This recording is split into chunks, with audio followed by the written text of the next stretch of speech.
President, I rise today to address a problem facing too many communities in Ohio and North Carolina, all across our country, from small towns to big cities to suburbs to remote rural areas. Service members who have risked their lives protecting our nation shouldn't have to wonder whether or not they'll be able to find a job when they leave the service. Unfortunately, far too many do. On Monday, I was in Youngstown in Northeast Ohio. I was speaking to Army veteran Pedro Colon. He's one of the first Mahoning County area veterans to be approved for VRAP. VRAP is a particularly important program for veterans in this country. It stands for Veterans Retraining Assistance Program. We just authorized it under the under the Vow to Hire Act. I'm the first Ohio senator ever to sit on the Veterans Committee for a full term.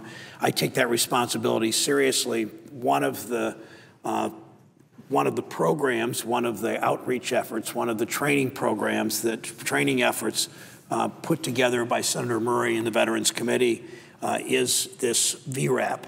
Mr. Colon, Pedro Colon Jr., is a high school graduate in his early 50s, and even though he served in an Army medical laboratory as a specialist, civilian employers wouldn't accept his military training experience.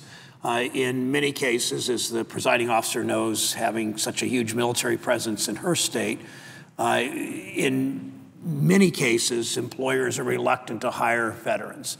Perhaps they're afraid of something that they might have learned in the military in terms of perhaps they haven't been tested for PTSD or whatever the reasons, but employers far too often seem reluctant to hire veterans in far too many cases. We know the unemployment levels are higher among veterans than they are the rest of the population. We know there's a particular problem for veterans who are a little bit older, who are, in the case of Mr. Colon, who are middle-aged.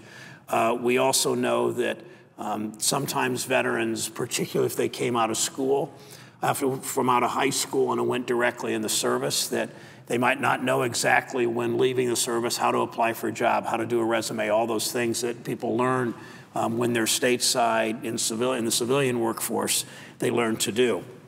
Well, but because of VRAP, Mr. Colon will now study at the Mahoning County Career and Technical Center beginning in September to train to become a medical assistant, something he knows something about from his military service, but was not certified and not too many employers, unfortunately, employable in that field. We have a responsibility to the Pedro Colons of the world to do something about the thousands of older veterans who are jobless or unemployed. VRAP is for veterans 35 to 60. The GI Bill, which most of us in this chamber supported earlier, helped veterans not as much as it should have, but in a significant way, those veterans, those returning soldiers and Marines and sailors and airmen and women who are a little bit younger than 35. But for many who are 35, like Mr. Colon, who is older than that, his opportunity has expired, if you will, to benefit from much of the GI Bill. So as we invest in our service members in times of war, we should do so when they return to their communities, when they hang up their uniforms, when they embark on the next phase of their lives. We have a role to play. This is a case where government can step in and help the private sector do the right thing to serve those veterans who served us. That's why the Veterans Retraining Assistance Program, which is a joint Department of Veterans Affairs and Department of Labor training initiative, is so important. Last year, Congress passed, President Obama signed into law the Vow to Hire Heroes Act, which honors our government's obligation to our veterans. VRAP, a component of that law, provides unemployed veterans between 35 and 60 the opportunity to pursue training for new careers in high-demand occupations. As of July 12th, some 33,000 applications have been received nationally for the VRAP program. The program was limited to 99,000 participants through March 31st, 2014. All of us must do everything we can to spread the word to eligible veterans. The number was restricted to 99,000. The expiration date was set March 31st. in large part so we could see how this program worked, we could measure it, we could reintroduce it, we could continue it if it's as effective as I think it will be and as most of us on the Veterans Committee think it will be.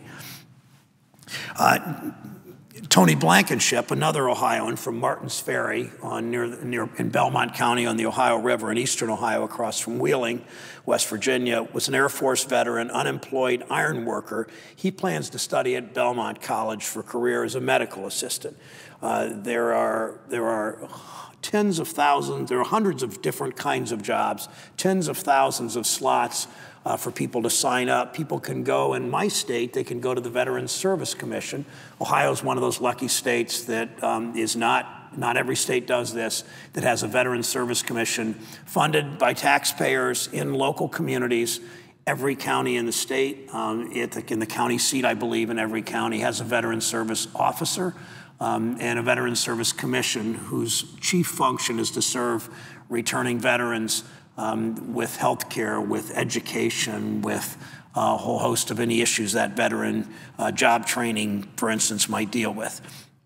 So programs are not only about, programs like the Vow to Hire Heroes Act, programs like VRAP are not only about opportunities for veterans, they're about helping businesses strengthen our economy by meeting the demand for high-skilled workers. We're seeing businesses leverage public and private resources to hire veterans and expand operations.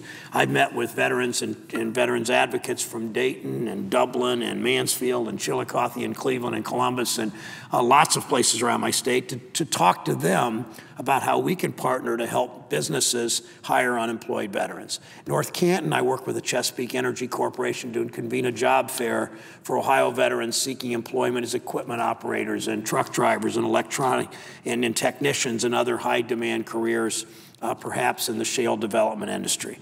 At Cleveland State University's SERVE program, staff discussed their national model of helping service members and veterans transition to civilian life through education and workforce training. At a roundtable I did on Veterans Day, I believe 4 years ago, may have been 5 years ago, in Cleveland at Cleveland State, I talked to veterans.